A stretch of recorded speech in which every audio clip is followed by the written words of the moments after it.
shocking robbery in Rio. U.S. gold medalist Ryan Lochte and 3 of his swimming teammates say they were held at gunpoint when men posing as police swarmed their taxi. ABC's Matt Gutman is in Rio for us as well, has the latest. Good morning, Matt. Hey, good morning, Robin. No doubt this is a gorgeous city, but Rio may also be the most crime-ridden city in which an Olympics has been held in modern times. And everything had gone more or less smoothly until that Lochte robbery, which set the entire Olympic Village on edge.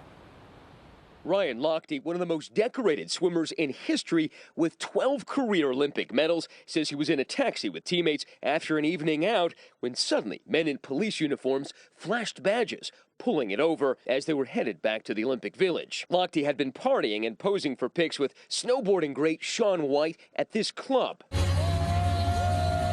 He says the men demanded the swimmers get on the ground. I refused. I was like, we didn't do anything wrong, so I'm not getting down on the ground. And then the guy pulled out his gun, he cocked it, put it to my forehead, he said, get down, and I was like, I put my hands up, I was like, whatever. Lochte says their assailants took only their money. But this morning, the incident sending shockwaves through Rio. Kind of said, excuse me? I couldn't believe it. The International Olympic Committee initially denying the incident took place. I messaged USOC and they said they spoke to Lochte, who said it wasn't true. Then retracting it, suggesting Lochte had changed his story. Incidents occurring almost daily here. Rocks hitting an Olympic bus, stray bullets twice hitting the equestrian venue, a judo medal winner mugged, and Australian coaches robbed at knife point. The Lochte incident, the latest black eye for Olympic organizers who'd guaranteed the safety of athletes. If we drop the ball in security, we need to get our act together. Last week, we embedded with Rio's SWAT team, tasked with taking on the kinds of criminals that robbed Lochte. And everybody wears this when they go out. Yeah.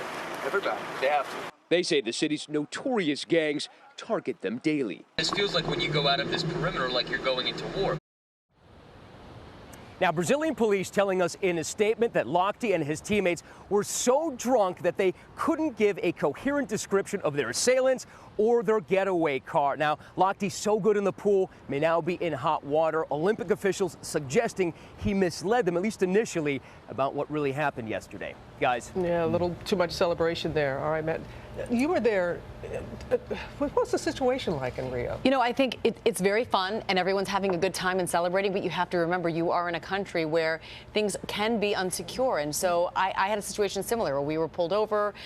We didn't get out of the car. I mean, I don't know what the intentions were, but you just can't take any chances. So luckily we were okay. So but the taxi driver to keep going. So I said, keep driving, keep driving. You know, you can't let people pull you over and say, get out of the car. The mother instincts kicked in with Amy and her team in that car, but we're grateful for it.